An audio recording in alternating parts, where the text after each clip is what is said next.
নমস্কার, দেখছেন কলকাতা টিভি, সঙ্গে রয়েছে আমি স্বর্ণালী। শুরু করছি আমাদের আজকের বিশেষ অনুষ্ঠান education for excellence. Institute of engineering and management এবং university of engineering and management Kolkata এবং জয়পুর, এই যে প্রতিষ্ঠান তা কিন্তু উচ্চশিক্ষার ক্ষেত্রে যে বিভিন্ন প্রতিষ্ঠান রয়েছে তার মধ্যে একেবারেই অগ্রগণ্য। এবং শুধুমাত্র তাই নয়, এই আইইএম এবং ইউএম এর সঙ্গে কিন্তু গুড জব এবং তার পাশাপাশি গুড এডুকেশন, এই দুই যে শব্দ রয়েছে তা কিন্তু গুরুত্বপূর্ণ। এবং শুধুমাত্র তাই নয়, আমরা দেখেছি যে প্রত্যেক বছর হাজার হাজার ছাত্রছাত্রীরা এই যে ইনস্টিটিউট তার মাধ্যমে কিন্তু প্লেসমেন্ট পেয়ে থাকেন। কিভাবে তারা প্লেসমেন্ট পান, কিভাবে এই যে ইনস্টিটিউট তার মাধ্যমে চাকরির সম্ভাবনা আরও বেশি করে গড়ে ওঠে ছাত্রছাত্রীদের ক্ষেত্রে, ঠিক সেই সব বিষয়ে আমরা আলোচনা করব। এই আলোচনায় আমাদের সঙ্গে এই স্টুডিওতে উপস্থিত রয়েছেন director of IEM and UM professor doctor Satyajit Chakraborty. একই সঙ্গে রয়েছেন উপস্থিত vice chancellor of UM Jaipur professor doctor Biswajoy Chatterjee. আমরা আপনাদের দুজনকেই স্বাগত জানাই। এবং আমার যে প্রথম যে বিষয়টা আপনাদের কাছে থাকবে, যে আমরা জানি যে শিক্ষা কতটা গুরুত্বপূর্ণ আজকের দিনে আধুনিক যুগে, এবং শুধুমাত্র তাই নয়, এই শিক্ষার সঙ্গে আমাদের যারা দর্শকরা রয়েছেন তারাও কিন্তু এই জিনিসটা রিলেট করতে পারবেন যে শুধুমাত্র শিক্ষাই নয় বা শুধুমাত্র পড়াশোনার মধ্যেই কিন্তু সীমাবদ্ধ থাকলে হবে না, তার পাশাপাশি চাকরি সেটাও কিন্তু অনেকটাই গুরুত্বপূর্ণ এবং সেই পথটাই আপনারা প্রশস্ত করেন। তো সেক্ষেত্রে আমার প্রথম যে প্রশ্নটা আমি রাখবো প্রফেসর ডক্টর সত্যজিৎ চক্রবর্তীর কাছে, যে এই যে ভাবনা, অর্থাৎ এই একটা ইনস্টিটিউট আর একটা ইউনিভার্সিটি গড়ে তোলার যে ভাবনা, সেটা ঠিক কোথা থেকে এলো? হ্যাঁ, আমরা দেখুন, আমরা 35 ইয়ার্স পুরনো প্রতিষ্ঠান। আমরা ফার্স্ট প্রাইভেট ইঞ্জিনিয়ারিং কলেজ শুরু করেছিলাম কলকাতায়, ওয়েস্ট বেঙ্গলে, আইইএম নাম দিয়ে। এবার তারপরে আমরা দেখলাম যে আমাদের বিভিন্ন স্টেট থেকে ইনভাইট করছে, আমাদের রাজস্থান থেকে ইনভাইট করলো, এবং সেই ইনভিটেশনে আমরা গিয়ে রাজস্থানে ইউনিভার্সিটি করলাম। তারপরে ওয়েস্ট বেঙ্গল গভর্নমেন্টের প্রাইভেট ইউনিভার্সিটি পলিসি এলো, এবং বিভিন্ন সিনিয়র যারা গভর্নমেন্টে আছে তাদের মানে ইনভিটেশনই বলা যায়, তাদের এনকারেজমেন্টে আমরা ইউএম কলকাতা শুরু করলাম। এবং আমরা ইউনিভার্সিটিতে, বিশ্ববিদ্যালয়ে যাওয়ার মেন উদ্দেশ্যটা ছিল যে হায়ার লার্নিং, অর্থাৎ রিসার্চ, পিএইচডি, ইনোভেশন, এবং মানে আন্তর্জাতিক যে বিশ্ববিদ্যালয়ের সাথে এমওইউ করা, সেই রকমের যাওয়ার জন্য, যেটা অ্যাফিলিয়েটেড কলেজে সম্ভব নয়, সেই জন্য আমরা ইউনিভার্সিটির স্ট্যাটাসটা নিলাম রাজস্থানে এবং ওয়েস্ট বেঙ্গলে। এবং আমরা প্রথম দিন থেকেই আমাদের উদ্দেশ্য ছিল যে ছাত্র এখানে ভর্তি হবে সে যেন প্লেসমেন্ট পেয়ে তার পরিবারটা দাঁড়িয়ে যায়। সুতরাং, এবং সেটা কিন্তু একটা পার্সেন্টেজকে নয়, যে ছাত্র আমাদের এখানে ঢুকবে, প্রতিটা ছাত্র যে যতক্ষণ না হচ্ছে আমাদের কাজ শেষ হবে না, প্রত্যেকটা ছাত্রকে ওয়েল সেটেল না করালে আমরা স্যাটিসফাইড হব না। এবং সেইটাই আমাদের মেন মোটো বা আমাদের ডিজাইনিং প্রিন্সিপাল, যেটাতে আমরা এডুকেশন সিস্টেমটা দিই। এবং আমি নিজে বাইরে পড়াশোনা করেছি, এখানেও পড়াশোনা করেছি, আইএম এ পড়াশোনা করেছি, তারপরে কানাডায় গিয়ে ইউনিভার্সিটি অফ ব্রিটিশ কলম্বিয়ায় পড়াশোনা করেছি, তারপরে পিএইচডি করেছি এসে এনআইটিতে। আমি যেটা দেখেছি বাইরের পড়াশোনার সাথে ইন্ডিয়ার পড়াশোনার যে ডিফারেন্সটা, মেন তিনটে জায়গায়। একটা হলো, প্রথমত বাইরের পড়াশোনাটা অনেক হাতে কলমে হয়, ইন্ডিয়ার পড়াশোনাটা একটু থিওরিটিক্যাল। সেকেন্ড ডিফারেন্স আমি দেখেছি যে বাইরের ল্যাপটপ গুলো একদম ইন্ডাস্ট্রি ফোকাস, বা প্রজেক্ট গুলো কমপ্লিটলি ইন্ডাস্ট্রি ফোকাস, কিন্তু আমাদের এখানের ল্যাপটপ গুলো একটু একাডেমিক, একটু ইন্ডাস্ট্রির সাথে আলাদা। এবং 3 নম্বর, আমি ইন্ডিয়াতে দেখেছি যে ছাত্রছাত্রীদের না একটু বাচ্চার মতো ট্রিট করার একটা প্রবণতা আছে, কিন্তু বিদেশে, ইউএসএ তে বা কানাডাতে বা অস্ট্রেলিয়া, ইউকেতে ছোটদেরও they treat like a young adult, like a young professional. তো এই তিনটে, যেটা আমি নিজে ফিল করেছিলাম আমার পড়াশোনার সময় বিদেশে, এবং তারপরে এখনো আমি অর্ধেক সময় ইউএসএ তে থাকি, একটা স্টার্ট আপ আছে আমার ওখানে। তো আমি এই তিনটে চেষ্টা করেছি আইএম বা ইউএম এ। আমরা 1 নম্বর, আমাদের যে পড়াশোনাটা সেটা কমপ্লিটলি হাতে কলমে, কমপ্লিটলি প্র্যাকটিক্যাল ওরিয়েন্টেড, অর্থাৎ প্রত্যেকটা বিষয় যেটা থিওরিতে পড়বেন সেই প্রতিটা বিষয়তে আপনি হাতে কলমে করে করে শিখবেন। এক নম্বর। 2 নম্বর হচ্ছে যে আমাদের ল্যাবগুলো বা আমাদের যে ক্লাস প্রজেক্টগুলো হয় সেটা কমপ্লিটলি লাইভ ইন্ডাস্ট্রি প্রজেক্ট এবং কমপ্লিটলি মানে ইন্ডাস্ট্রিতে যে যন্ত্রপাতি ব্যবহার হয় সেটাতেই আপনি করে হাতে কলমে শিখবেন। এবং 3 নম্বর হচ্ছে যে আমরা যত সম্ভব যত পারি এক্সপোজার দিতে থাকি, ছাত্রকে পুরো ইন্ডাস্ট্রির লোকজনদের সামনে দাঁড় করাই, ছাত্রকে পুরো ইন্টারন্যাশনাল জায়গায় ফরেনে সব জায়গায় আমরা এক্সপোজার দিই, যাতে প্রথম থেকেই তারা কিন্তু কর্পোরেট রেডি হয়ে যায়। সুতরাং অন্যান্য যে প্রায় 30,000-এর বেশি কলেজ আছে ইন্ডিয়াতে, সেখান থেকে বেরিয়ে যে গিয়ে 1-2 বছর ট্রেনিং করতে হয়, তারপরে একটা সিনিয়রিটি পায়, আইএম বা ইউএম থেকে ছাত্র যখনই ঢোকে ইন্ডাস্ট্রিতে সে অলরেডি একটা সিনিয়র লেভেল ডেভেলপারের মতো ম্যাচিউরিটি নিয়ে ঢোকেন। একেবারে আমি এবার আসবো প্রফেসর ডক্টর বিশ্বজয় চ্যাটার্জির কাছে। আচ্ছা বিশ্বজয় বাবু, আমরা জানি যে এই যে ইনস্টিটিউট এবং ইউনিভার্সিটি আছে সেখানে কিন্তু বিভিন্ন কোর্স আছে, তো আপনি যদি একটু এই বিভিন্ন কোর্স এবং কিভাবে ভর্তি হবে এই ইনস্টিটিউটে ছাত্রছাত্রীরা সেই বিষয়টা যদি একটু জানান। দেখুন, আমাদের ভর্তি হওয়ার পদ্ধতি হচ্ছে একটাই, সেটা হচ্ছে পরীক্ষা, IMJEE বা IMCET।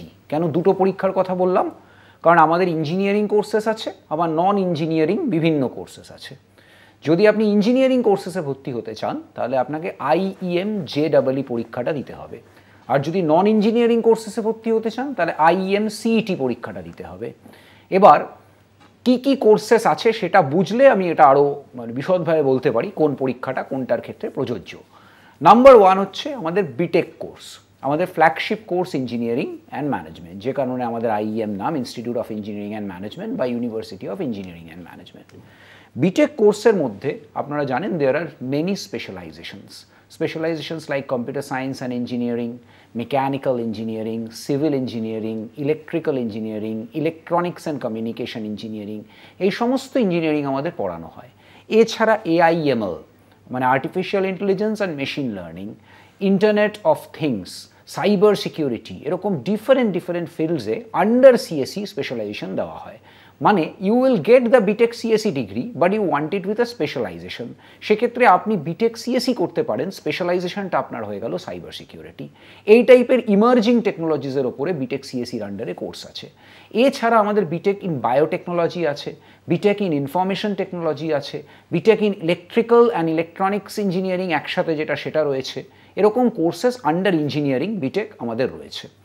আমাদের এছাড়া যদি আন্ডার গ্র্যাজুয়েট কোর্সের কথা বলা হয় তাহলে BBA, BCA, BHM, BBA plus LLB আর BPT। মানে কি? BBA হচ্ছে bachelor of business administration, BCA bachelor of computer applications, এছাড়া হচ্ছে BHM মানে হোটেল অ্যান্ড হসপিটালিটি ম্যানেজমেন্ট আমাদের আছে, LLB BBAর সাথে ইন্টিগ্রেটেড ল কোর্স আমাদের রয়েছে, এবং আমাদের BPT bachelor of physiotherapy course আছে। আমি এবার কোর্সগুলোকে একটু ভেরি কুইকলি ডিউরেশনে ভেঙে বা তার কার জন্য কোনটা প্রযোজ্য একটু যদি বলতে হয় তাহলে দেখুন, বিটেক ইঞ্জিনিয়ারিং সেটা CSE-তেই হোক বা মেকানিক্যালি হোক বা সিভিলেই হোক বা ইলেকট্রিক্যালি হোক, যদি কোনো স্টুডেন্ট সেটা পড়ার কথা ভাবে তাহলে আপনাকে সায়েন্স ব্যাকগ্রাউন্ড থেকে আসতে হবে। মানে হচ্ছে ফিজিক্স, কেমিস্ট্রি বা ম্যাথামেটিক্স এইরকম যদি আপনার কোর্সগুলো থাকে ক্লাস 11-12-এ, তাহলে আপনি জেনারেলি বিটেক কোর্সের দিকে যান, যেটা 4 বছরের কোর্স। এই 4 বছরে আপনি ইঞ্জিনিয়ারিং পড়বেন। Whether you get honours or you don't get honours, that depends on the credit. মানে তার মধ্যে কোর্সের ক্রেডিট ভাগ করা আছে। আপনি যদি 160 ক্রেডিট কমপ্লিট করেন তাহলে সে বিটেক পাবে, আর যদি 180 ক্রেডিটস কমপ্লিট করতে পারে তাহলে বিটেক অনার্স পাবে। কত ক্রেডিট কমপ্লিট করতে পারলো সেটা স্টুডেন্টের উপর নির্ভর করে। আমরা স্টুডেন্টদেরকে দুরকম অপশনই দিই, কিন্তু এবং তাকে আমরা চেষ্টা করি সবসময় বলতে যে না, তুমি 180 ক্রেডিটসই কমপ্লিট করো so that you become BTech honours. Your value, your acceptance in the market increases, acceptance in the industry increases. এটা যদি আপনি সায়েন্স ব্যাকগ্রাউন্ড থেকে আসেন।